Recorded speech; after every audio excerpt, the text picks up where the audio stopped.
Splatterhouse is an old 1988 beat-em-up horror video game.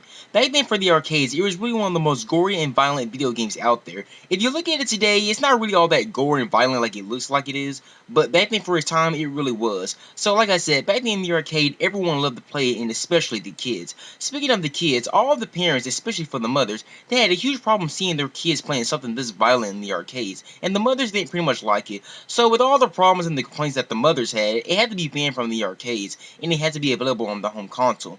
When Splatterhouse finally came out for the home console, it came out with its own rating system for all the violence and gore that it had. Now, unlike the rating system we have these days, like rated E for everyone, T for teen, and etc., there's a lot of them. But in Splatterhouse back then for its time, it had its own rating system as going in a full sentence telling you what the game is all about.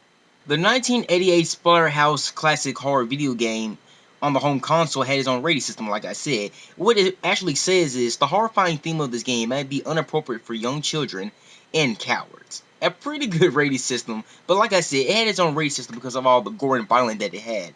And of course, it was really a success. And after the success of the original Splatterhouse, it came out with 2 other sequels, which was also a success.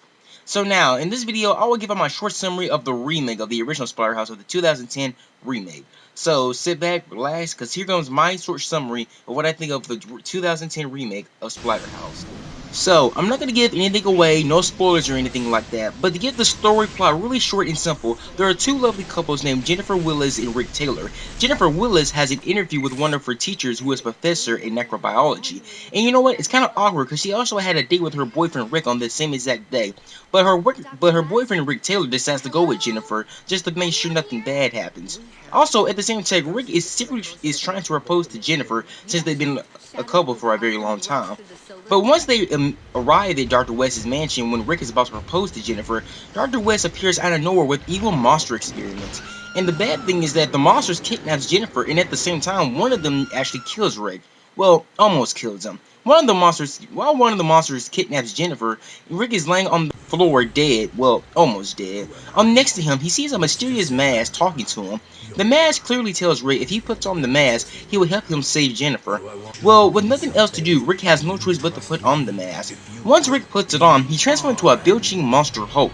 Once Rick puts it on, he goes and follows Dr. West and Jennifer, and he goes to different dimensions with them, and he also learns that Dr. West is trying to sacrifice Jennifer just to bring back his dead loved wife, Lenora. But the story, it gets more interesting than that. So, I'm not going to give anything away, but in the end, it's up to Rick to team up with this mysterious mask, stop Dr. West, and save his girlfriend Jennifer. Jen. Until Jen's back safe in your arms, you're mine.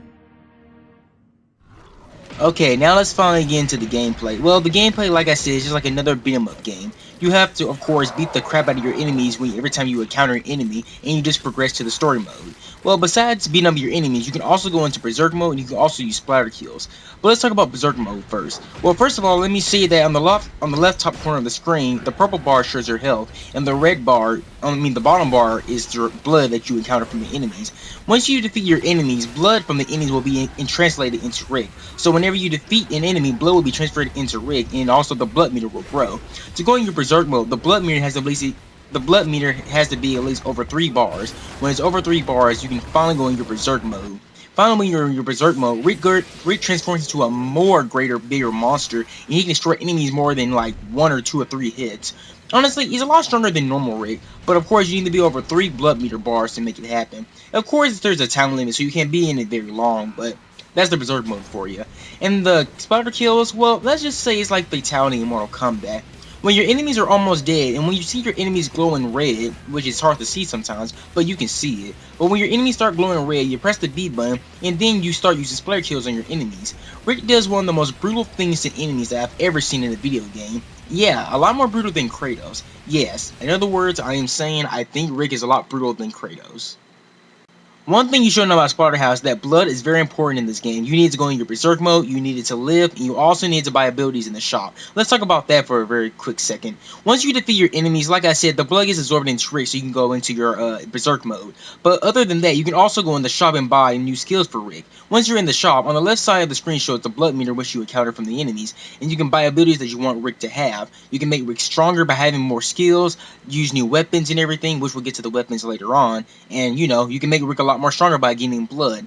But let me just say this, once you have all the abilities and once you buy every single skill that you want Rick to have, you won't even go in that berserk mode no more. So it's like the berserk mode is only there for 1 second. Then once Rick's all strong, you get him all power and leveled up, you won't even use the berserk mode no more. But use all the blood that you need to stay in full health, to go in your berserk mode, and also to buy new skills and abilities. Now, as I said before, you can also use weapons in the game. You can use a variety of weapons. You can use 2x4s, knives, bats, swords. You can use a lot of things. You can even use your enemy's your enemy's arms as a weapon as well. Even Rick's own arm. If you get the living crap beaten out of you, your enemies will cut your arm off. You can also use it as a weapon. But Rick's arm can also grow back, so don't worry about that. But the best weapon by far to me is definitely the chainsaw. You can chain your way out of enemies by using this. You can also get a mass of blood by using this chainsaw. To me, it's the best weapon of all. But the chainsaw to me is definitely the best weapon. So I highly recommend you picking up the gun, but especially the chainsaw. Splatterhouse graphics is really good. It really has that good, scary, creepy environment just like the classic Splatterhouse games. Not much to say about the graphics, but I have to say Namco did a great job with the graphics, having that creepy, scary environment. So, great job for that. The music in this game also is really good, especially if you're into metal. To be honest with you guys, I never did like metal. I mean, I really wasn't really much into it, but after listening to it and playing Splatterhouse, it's really good and it really kicks ass. For some of you who are really into metal, if you've been a metal fan for a very long time, you might recognize some of these bands like Mastodon, Lamp of God, and Five Finger Death Punch, and a whole lot more. Let me just say, even if you're not into metal, you might be just like me. You'll really get into it. So I have to say, the metal songs they pick for Splatterhouse, it really fits it. So I have to say, kick-ass job.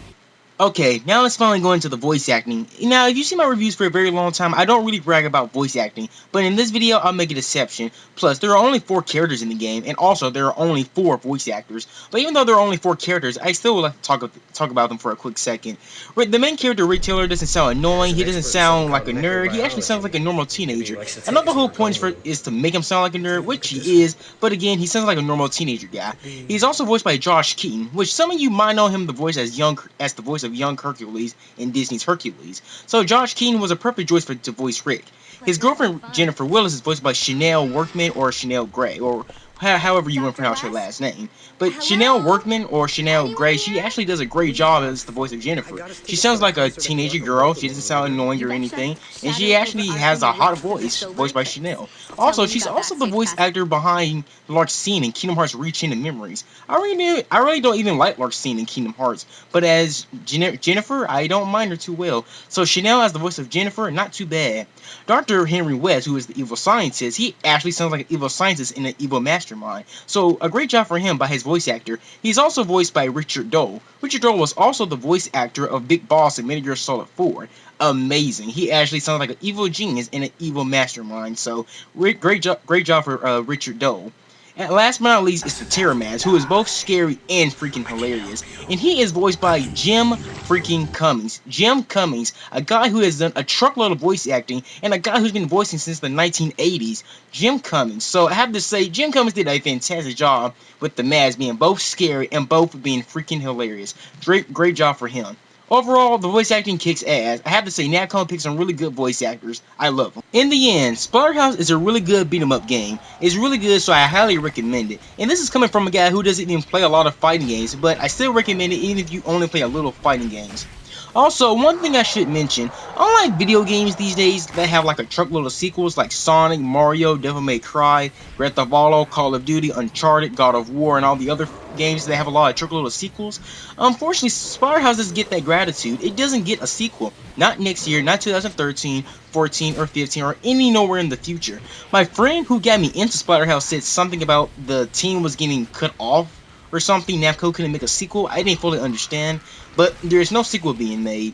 So to show my gratitude and showing how much I really love this game, I got every achievement in Splatterhouse on my 360. Yes, I love the game that much, I searched that hard to get all the achievements. And to be honest with you guys, I don't really search for achievements. And then when I get my PS3, I'm not really going to search for all the trophies. Because, to be honest, I just play the games just to have fun. I don't search for the achievements and the trophies that bad.